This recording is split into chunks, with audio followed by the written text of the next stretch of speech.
بسم الله الرحمن الرحيم.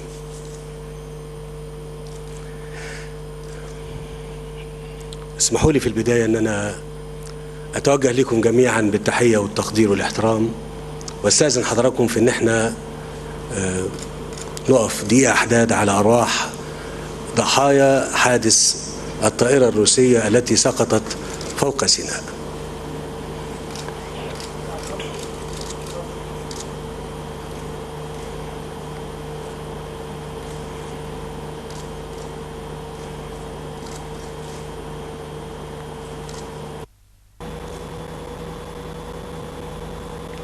تفضلوا يا فندم. الحقيقة بمناسبة ان احنا ذكرنا هذه الحادثة المفجعة، This dramatic incident, we have extended our condolences in the name of Egypt and in the name of Egyptians and in my own personal name to the leadership of Russia and its government and people. It is very important to know that in such incidents, it is very important to leave this matter. This matter should be left, and the causes of such an incident should not be talked about now, because it takes a very long time. These are very complicated matters, and it requires very sophisticated technology and expanded, extensive investigations that can go up to months. So we don't want to jump into conclusions. And this would lessen our credibility if we talk about it now. And while talking to President Putin, I told him that we welcome any cooperation in this field. It is true that Egypt is the country that is concerned with conducting investigations into this matter, but we do not have any problem in cooperating with different parties in order to reveal the truth. I'm telling you that it's not a simple issue. You have seen that over 200 victims lost their life in this incident, and this requires identifying the real causes behind this incident. Today, my speech or my address to you, I try in it to seize the appropriate opportunity and to communicate with the Egyptian people. As I promised Egyptians before, I am really keen on keeping in contact and keeping my communication with them, and to be at least once a month.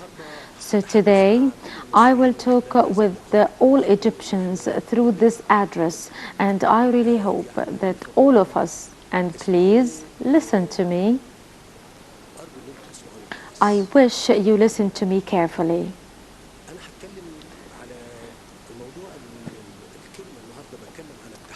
Today, I will talk about challenge and hope, because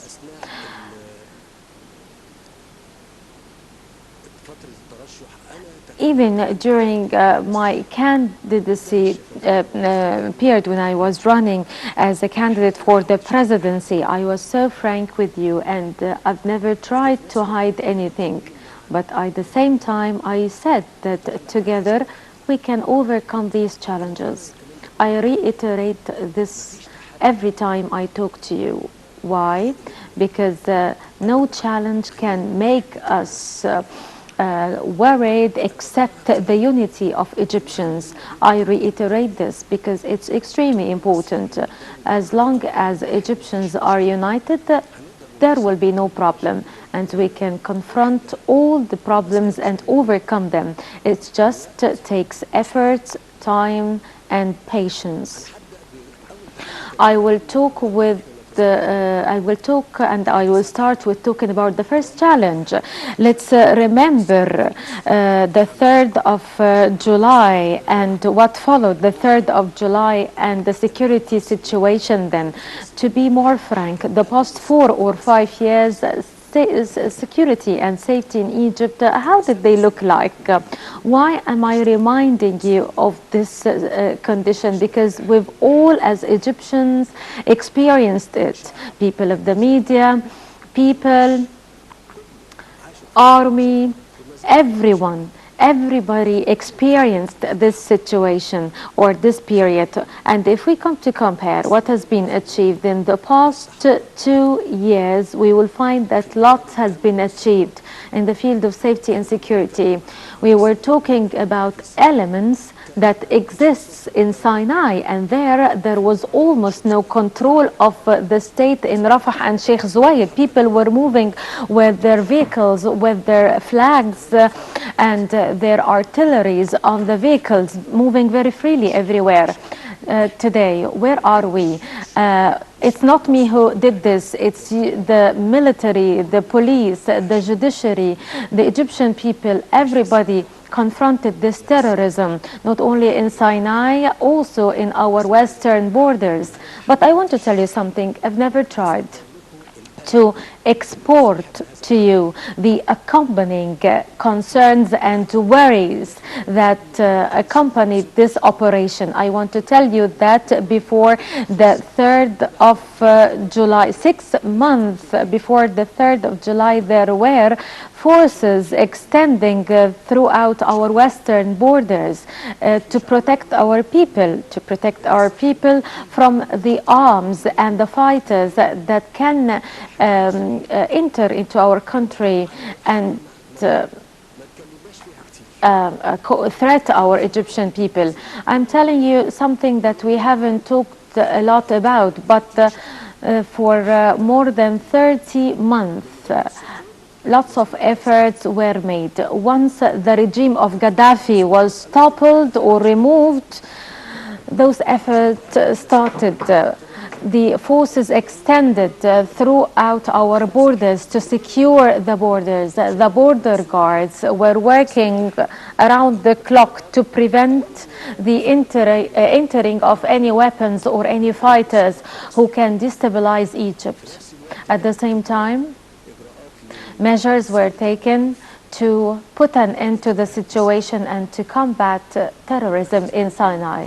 I want to tell you, and I want to reiterate that all this was done within the framework of keeping the safety and security of innocent civilians who are not to be blamed or who are not party of this incidents. So if you know a martyrs' rights operation, before Greater Bahrain, the first phase of this operation ended, and we will continue until we totally overcome terrorism and the violence that was there. Have we achieved a lot? Yes. Is there real stability? Yes. I want to tell you that I meet with so many people, and all of them say that you Egyptians, you have managed to achieve security and stability for your country in a very turmoil area. Some countries cannot be back to normal. Some countries cannot achieve even a small part of this stability. Why am I saying this? Because we have to remember all the time that we are in a war, in a battle. In the October War, Egyptian people were behind their military, supporting their army and the country, and we don't want to forget this. I'm not talking only about Sinai, but I am talking, and the Arab region, but I am talking also about targeting electricity in Egypt and targeting railways in Egypt. This is internally, inside the country.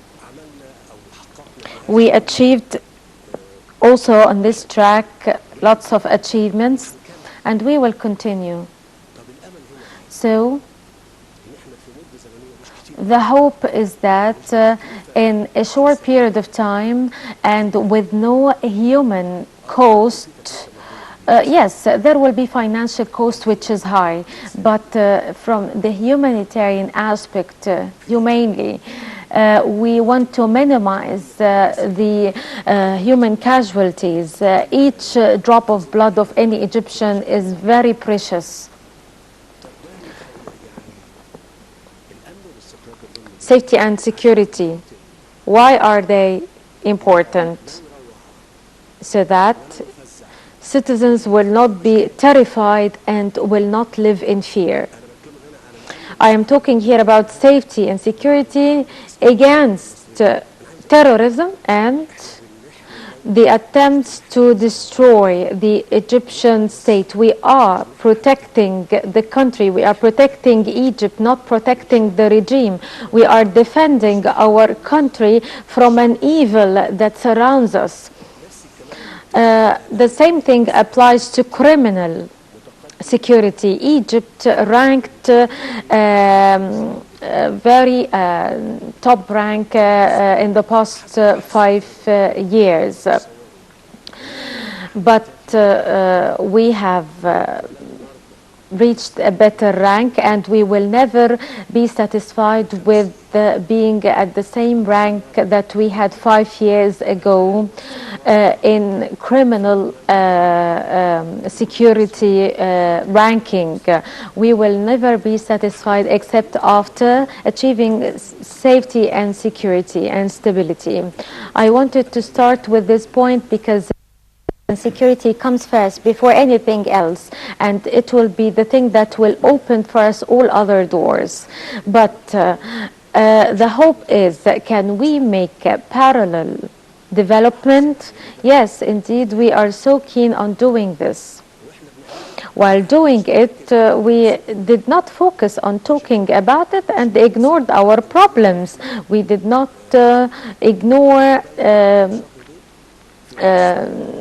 talking about the security situation without giving attention to the investment. Let me tell you, since we have talked about investment, and His Excellency the Ambassador was talking about the economy and that the solution to the economic situation is in the books. Yes, this is true, but the executive implementation the implementation of an idea and turning an idea into action is really important. How can you do this while dealing with the individuals who face very difficult circumstances? We as Egyptians, we face difficult circumstances. This is why we are moving very cautiously so that simple people or low-income people will not be affected while fighting our battle. I will talk about the investment, and I will tell you the problems we were facing, and I really hope that you will be attentive to what I'm saying. I will not talk about specific projects, but I want to say, was the Egyptian state ready to have real investment climate or not? I will tell you what we encountered in this field and how we overcame the challenges and the costs of overcoming these challenges. It is true that we've moved within the legislations that existed, and we tried to cut down the red tape and bureaucracy and corruption, but we had other problems. We had two problems in the field of energy. The first one is the investor whom I am inviting and encourage them to come and invest in Egypt. Did we have electricity enough that enables them to set up their factory with constant electricity supplies? No, this was not there. And so consequently, the foreign investors or even Egyptian investors, when they were invited to rest assured and to start their investments, actually there was no electricity. And before the 25th of January, 3 or 4 years ago, this problem of electricity started.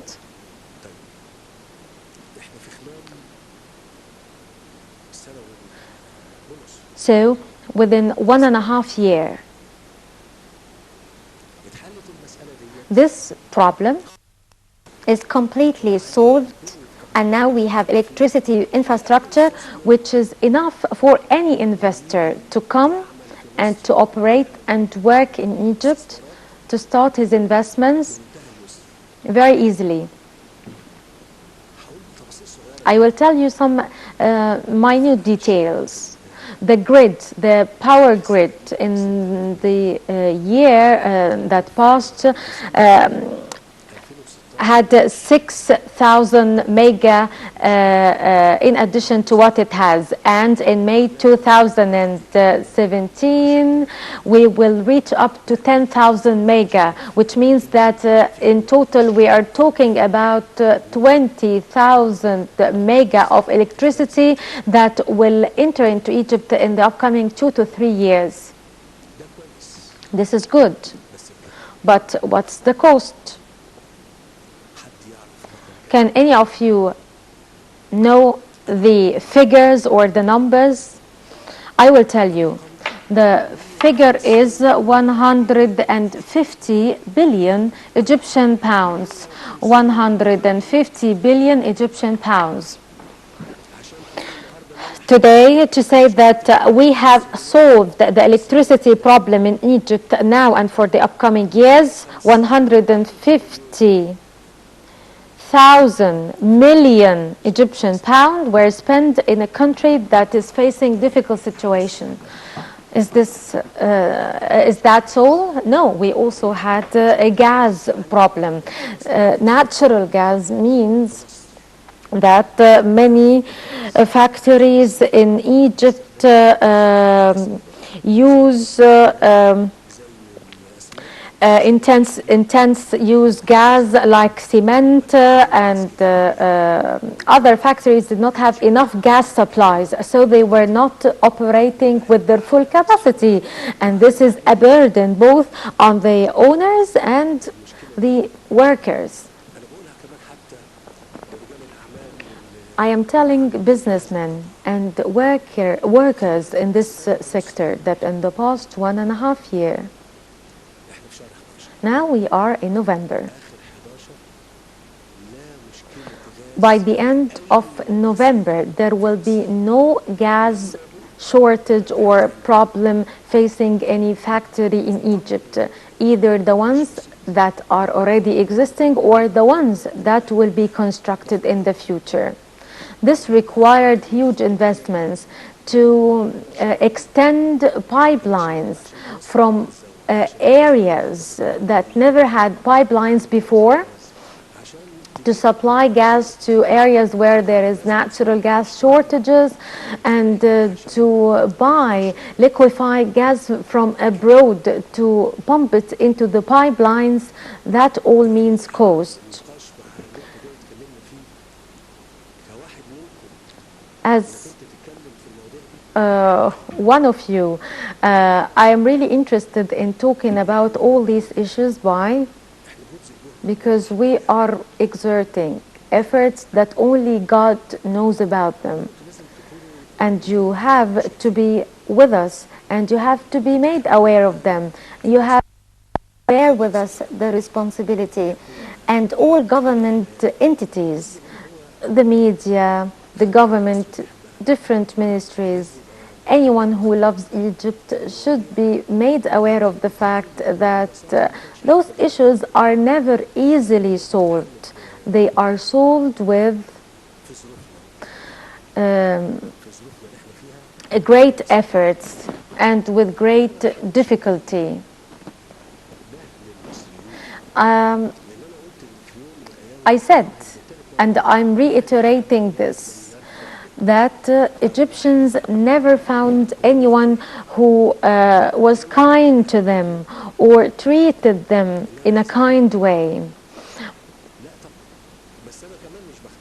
But at the same time, I should not deceive you. I am not deceiving you. It is true that I don't want to disappoint Egyptians, but at the same time, I'll never deceive Egyptians. All of us share the responsibility of defending Egypt and to keep the Egyptian state and its institutions up and running. This is why it was never possible in the past economic conference, it was never possible to invite investors to come and invest without having a solution to the problems facing us. Okay, if you want to make real investment for Egypt, the road network and the infrastructure we have in Egypt, is it ready? Is it ready and prepared for these investments or not? Frankly speaking, the roads infrastructure is very humble. And this is the polite description of the situation. At least 5,000 kilometers should have been added to enhance the ability of the road network to make it capable of providing appropriate service to the movement of investment in Egypt. The first phase was supposed to end last July, and the part that was not completed was due to utilities that we had in the way through, and so we had to remove them, and also because of the need to give compensations to those whose land will be taken. They have to be compensated for the land that will be taken from them. But there is another stage with, or another phase with a total of 5,000 kilometers. But what about the coast? And from where are we going to get the money needed? Are we going to prepare the country to work, or what exactly are we going to do? 5,000 kilometers, how much would they cost? 50 billion? Do we have any other option? Can we do without having this roads infrastructure? No, we must have it. Since we have talked about preparing the state's infrastructure, we are talking about a country with 90 million population and 1 million kilometer area, and you want to achieve development for its people. So it's not a simple issue. You have to do everything very properly. What about railways in Egypt? Are they ready to play a role for development, whether in transporting passengers or to serve investment? No. Do you know how many train trucks we need to use in Egyptian railways? 1,000 trucks. Indeed, if we improve the efficiency of one train, car or truck, it will cost 3 to 4 million Egyptian pounds. So just to upgrade the current ones, we need 3 to 4 billion Egyptian pounds. The railway authority or the railway utility requires lots of money to be back. The question is, and please don't get bored of these details because it's important to know them all. We said that we are in a partnership. All of us are on board. When we transport wheat cargoes from Alexandria to Cairo, this will cost me 6,000 if I use trucks on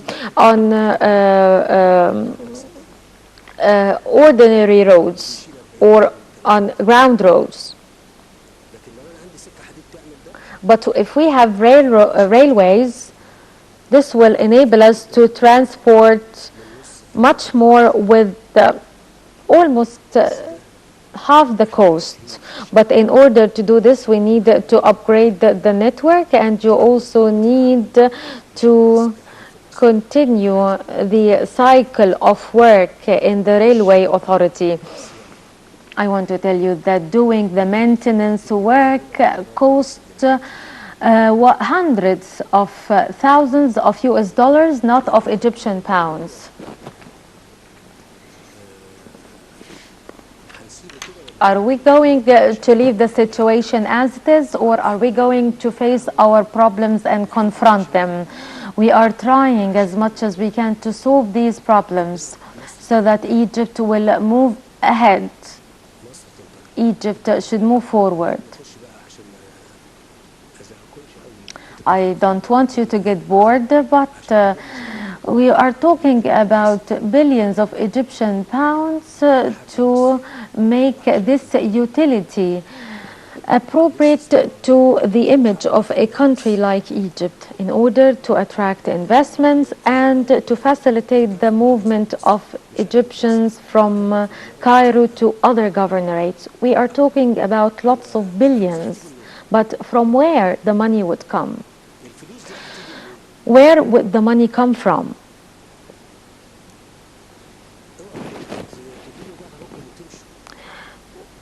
Don't think that you will turn your back on me and just go away and leave me. From where are we going to get the money? Are we going to solve this or not? Many people might disagree with me in the approach I am adopting with addressing the people, but I have nothing but to be frank and transparent, because I have to be aware of everything and I have to be cautious.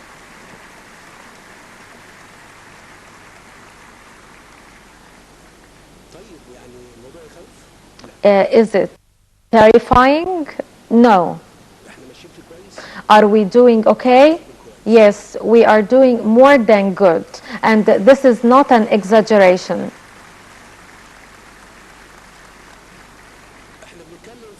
We are talking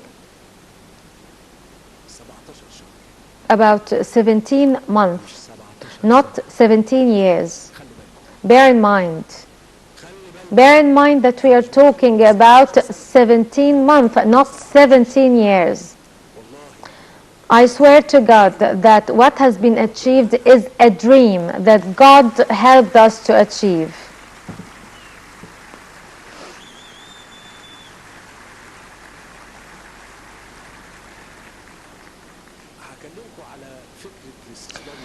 I will talk to you about investment from my own perspective, because His Excellency the Ambassador was saying that economies say something and the political decision is then taken. The political decision is taken at the time when you want to keep and retain the stability of the Egyptian state and want to prevent any divisions and want to stop any disagreement, because what Egyptians have seen throughout the past 5 years is enough. So this is what the country needs now. I can see colleagues talking about the 25th of January's revolution and the 30th of June's revolution. Are you still talking about this issue? Are you trying to talk about or open such controversial issue again? It's the will of the people, and please don't do this. Please never disagree, and all of us should just work on uniting together. Anything can be easily solved except not to be united. We want a united society. So please, if you would allow me, please, there is no need at all to do two things. This is for the media now. Please, what has been achieved is not because I am in place, but because all of us are here. And I want to tell you that that was a dream. Do you know what it means to solve the problem of electricity in Egypt? I swear to God that there are very big advanced countries that couldn't solve such a problem. But it's not appropriate to mention the name of those countries, but I swear to God that this is the case. It's not appropriate to mention names of countries, but what has been achieved is due to God's help, and because of our work together. God Almighty helps us, not helps me, but all of us. Idea of investment, was it possible to leave people, the people who are working in handicrafts, and they are in millions, by the way, was it possible to leave them without any hope that again they will be back to their work? Yes, it was very necessary to give attention to handicrafts or jobs that does not require lots of US dollars. When we have people working in the field of infrastructure, this will open the country and prepares it for investments, and at the same time it will make cement, steel, bricks, which comes from different sectors. All these sectors will flourish. When I say today that there are 2 million workers working in the field of infrastructure, and by the way, this sector still needs 2 million additional workers. So if we can look at the 2 million worker, each one has a family of 3 or 4, that will make a total of 10 million person. If we can provide them with the appropriate job opportunities, it will be great until real investments takes place. And please, I also want you to think about something else, because His Excellency the Ambassador was telling me about investors and the decisions taken. I want to tell you something. We are moving on 2 tracks. One track in which we encourage investment, and a parallel track where we prepare the state, and we are trying as much as we can to start our own investments, because the country needs a lot. Any investor will do what? The investor will come and will enter into agreement with the Egyptian state for any project he will embark on. He will take this contract and he will go to a consultancy firm, a reputable consultancy firm, to conduct a study. He will then take the study with the contract and will go to the bank, and he will be having only some of the money needed, and will take from the bank the remaining funding needed for the project. So this takes from 3 to 5 years until the project comes to light. Would Egyptians wait for 5 years until we have an idea, then we have an agreement with the Egyptian state, then feasibility studies are conducted, then the investor gets the funding? So if it's a steel factory or a cement factory, would Egyptians wait for 5 years until all these steps are taken? So it was important to move on a parallel track, because what we are doing now would serve both purposes. At the same time, the door is open for real and peaceful investment. I'm saying this to businessmen, I'm saying it to Egyptian, Arab and foreign businessmen. Please don't ever imagine that I can get closer or do anything with investors' money. We are a country that respects its obligations. It was necessary to do all these steps and to move in different projects so that big mass of Egyptians or many citizens would find job opportunities and earn money. And by the way, never imagine that I am not aware of price increase or increase in prices. I am an Egyptian like you, and I know how low-income people live. And I am saying, and to everyone who's listening to me, especially people who have difficult economic conditions, God's willing, by the end of this month, the state would be complete with its interventions to reduce prices.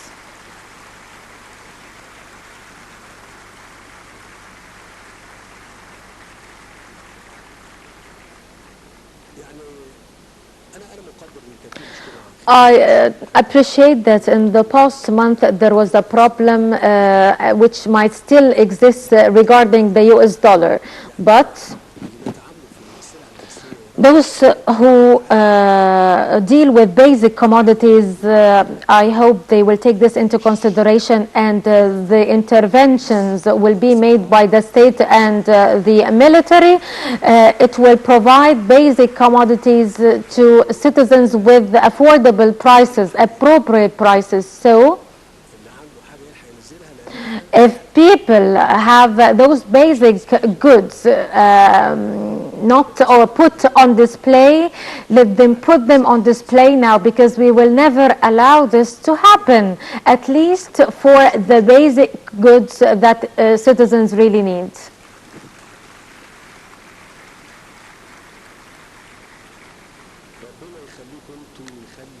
May God protect you and protect our beloved country, Egypt.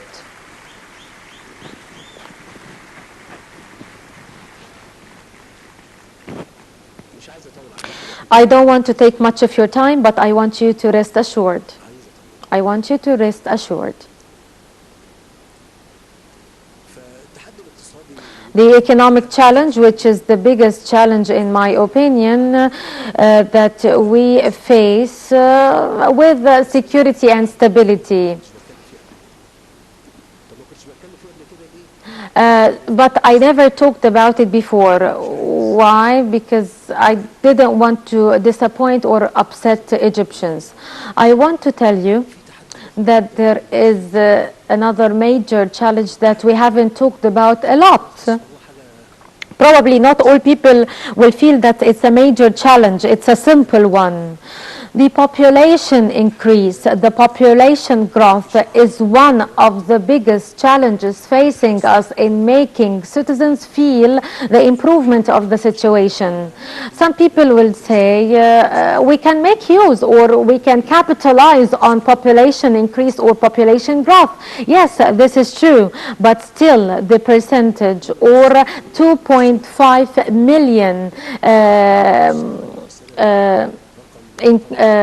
every year as a population increase is very much, and it requires, of course, lots of schools and healthcare services, job opportunities, housing, and of course roads. This is very dangerous. We want to reach 7 or 8% growth rate, but with the 2.5 million increase in population annually, no one will feel the growth rates achieved. This issue did not take from us all the needed effort and the needed awareness to organize it and to put it in a more organized way so that it will not be an obstacle in achieving economic progress in Egypt, and to make citizens feel that there are real changes in the field of economy.